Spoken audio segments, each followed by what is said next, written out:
pada kita rakyat. Gimana, masih semangat nggak? Oh, tepuk semangat dulu.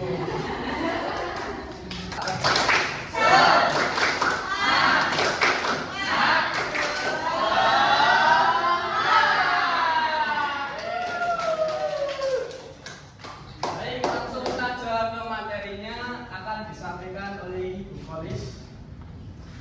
Jelaskan materi tentang pengaplikasian model kalkinistik pada cerita rakyat.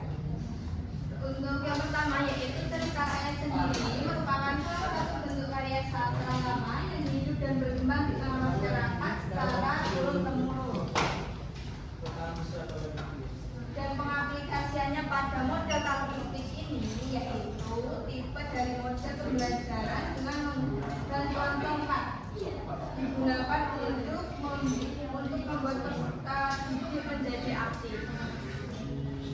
Caranya, jadi ini nanti Ibu akan menjadikan 4 kelompok, yaitu depan belakang aja ya nanti. Setelah itu nanti akan saya bacakan cerita Malin Kundang. 4 kelompok itu tadi nanti dibentuk perwakilan kelompok seperti tadi. Disuruh maju dan membentuk lingkaran. Jadi nanti ada 4 orang maju ke depan membentuk lingkaran.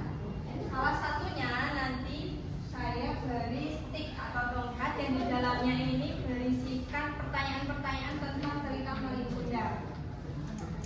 Saat tongkat dipegang nanti akan berputar sembari diiringi dengan iringan lagu atau musik.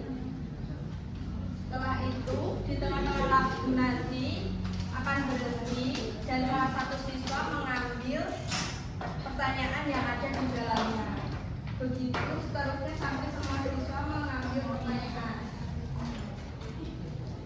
Setelah semua siswa mengambil pertanyaan yang ada di dalam tongkat, nanti saya akan suruh kembali ke kelompok masing-masing dan membuka pertanyaan yang ada di dalamnya dan membahasnya secara berkelompok. Kelompok yang bisa menjawab paling cepat langsung menunjuk tangan dan menyampaikan pendapatnya dari kelompok tersebut. Nanti di akhir pembelajaran akan disimpulkan oleh Bapak Farizal terkait pembelajaran hari ini gimana dan kelompok mana yang paling aktif dan cepat tanggap. Paham? Yuk, anak-anak langsung buat 4 kelompok. Ditunjuk ya, salah satu kelompok ada satu ketua kelompok.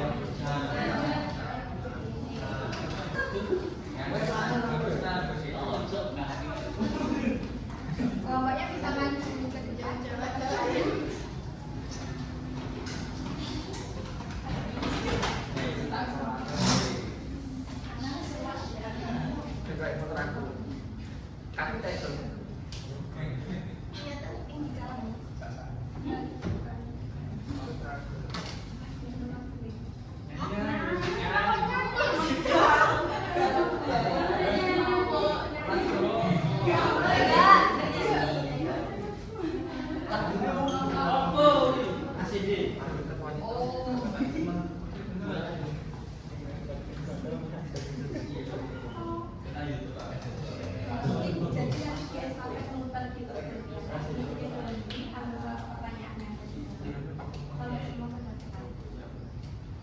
Terus jawabnya pada kelompok. Tapi saya buka dulu, dibacain dulu nanti cerita rakyat. Oke, siap.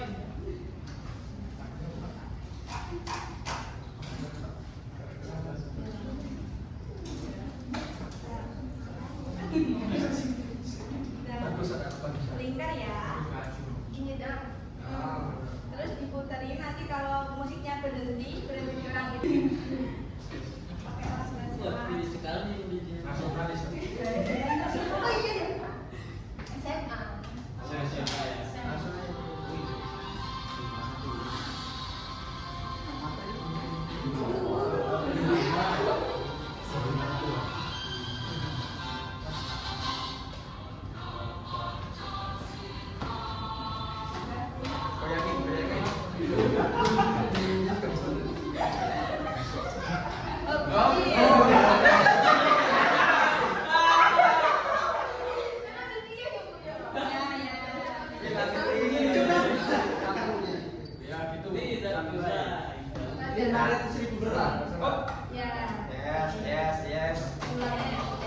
sang benar.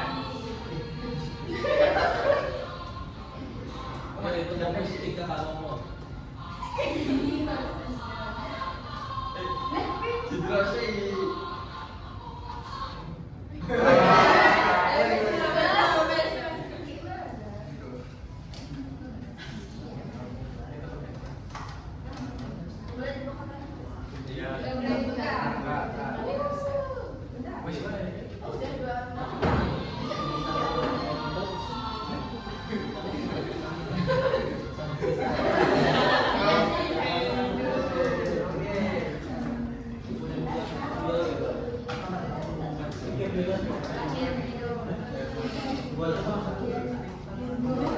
Tapi saya jawab dulu.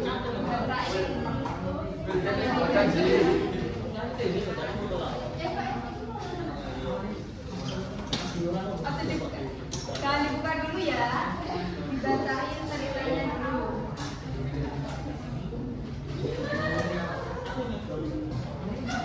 Baik, anak-anak, di sini ibu akan menceritakan dongeng Maling Kundang. Diperhatikan ya. Pada zaman dahulu, di sebuah perkampungan nelayan pantai air manis di daerah Padang, Sumatera Barat, hiduplah seorang janda bernama Mande Rubaya dan seorang anak laki-lakinya bernama Maling Kundang. Mande Rubaya amat menyayangi dan memanjakan Maling Kundang. Maling adalah seorang anak yang rajin dan penurut. Mande Rubaya sudah tua. Ia hanya mampu bekerja sebagai penjual kue untuk memenuhi kebutuhan ia dan anak kembarnya. Suatu hari, Maling Kundang jatuh sakit. Sakit yang teramat parah. Nyawa pun hampir melayang. Namun ia dapat diselamatkan berkat usaha keras ibunya. Setelah sembuh dari sakit, ia semakin disayang. Mereka adalah ibu dan anak yang saling menyayangi. Kini Maling sudah dewasa, ia meminta izin kepada ibunya untuk merantau ke kota. Karena saat itu ada kapal besar merapat di pantai air manis. Jangan Maling, ibu takut terjadi sesuatu denganmu di tanah rantau sana. Menetaplah saja di sini, temani ibu. Ucap ibunya sedih setelah mendengar keinginan Maling yang belum melakukan.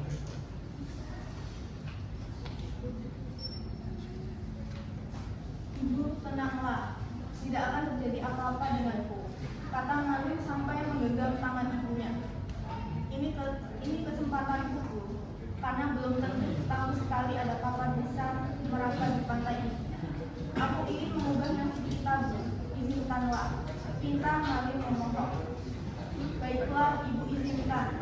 Cepatlah kembali, ibu akan selalu menunggumu, nak, kata ibunya sambil menangis. Meski dengan berat hati, akhirnya Mande Rubaya mengizinkan anaknya pergi. Kemudian Maling dibekali nasi berbungkus daun pisang sebanyak 7 bungkus untuk bekal perjalanan. Katanya sambil menyerahkan pada Maling. Setelah itu berangkatlah Maling Kundang ke tanah rantau meninggalkan ibunya sendirian. Setelah bertahun-tahun, Mande Rubaya terus bertanya namun tidak ada jawaban hingga tubuhnya semakin tua. Pada suatu hari, Mande Rubaya mendapat kabar dari nahkoda bahwa Maling Kundang memberi kabar bahagia kepada Mande Rubaya. Tahukah kau, anakmu kini telah menikah, ucapnya Maling. Namun hingga berbulan-bulan semenjak ia menerima kabar dari Maling, dari nahkoda itu, Maling tidak kunjung kembali. Ketika kapal itu mulai merapat, terlihat sepasang anak muda berdiri di anjungan. Pakaian mereka berkilau terkena sinar matahari. Wajah mereka cerah, hiasi senyum bahagia di samping mereka. Ibu Maling terlebih dahulu menghampiri Maling. Ia langsung memeluk erat. Maling, anakku, kau benar anakku kan? Katanya menahan isak tangis karena gembira. Mengapa begitu lamanya kau tidak memberi kabar? Maling terkejut karena kedua wanita perantai berbalikan total sang ibu. Mande Rubaya tidak percaya akan perilaku anaknya. Ia pun terjatuh dan tertunduk lalu berkata, Maling, anakku, aku ibumu. tak memedulikan perkataan ibunya. Melihat wanita beringsut hendak memeluk kakinya, Maling menghindar lalu berkata, "Hai wanita gila, ibuku tidak seperti engkau." Wanita tua itu terkapar di pasir dan menangis sakit hatinya. Dia dari kapal makin jauh, dia tidak menyangka Maling yang dulu ia sayang tidak berbuat demikian. Lalu di tengah tangannya, dia berdoa dengan hati pilu, "Ya Tuhan, kalau memang dia bukan anakku, aku maafkan perbuatannya tadi. Tapi kalau benar dia anakku yang bernama Maling Kundang, aku mohon keadilanmu. Kutuklah dia menjadi bandar." Lalu ia dikutuk menjadi batu oleh sang pencipta. Dan ia menyesal dirinya dan berkata, "Ampun, ampun." Konon itulah suara Maling Kundang anak durhaka kepada ibunya. Ya, jadi itu tadi cerita dongeng dari Maling Kundang. Pertanyaannya tadi bisa dibuka semua. Pertanyaannya buka dulu. Diskusikan kepada kelompoknya. Ya.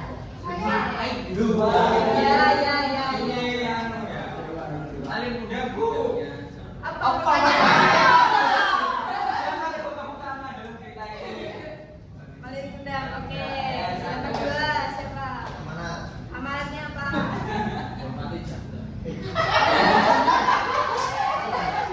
Apa amanatnya apa? Amanat jadi batu. Jadi baru.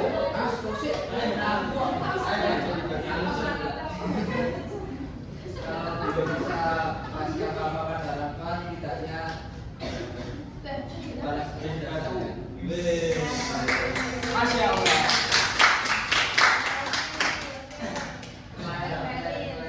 Oke sih, bagaimana menurut Maling Kundang? Jawabannya apa?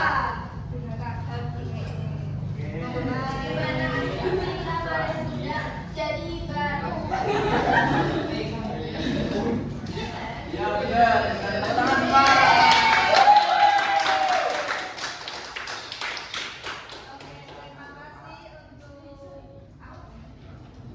Kegiatan dari ini jadi akan disimpulkan oleh Bapak Afri.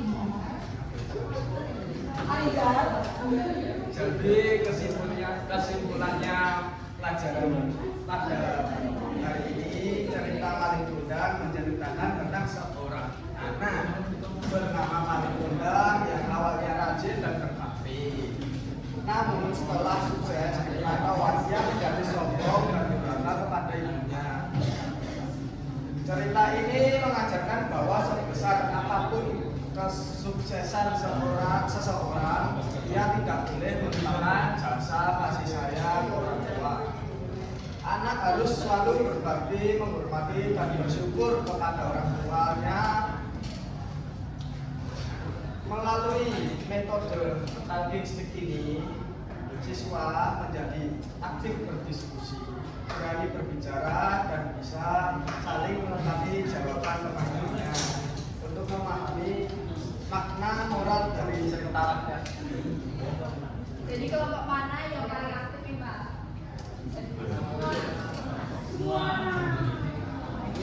Semua kelompok aktif, sudah sangat baik.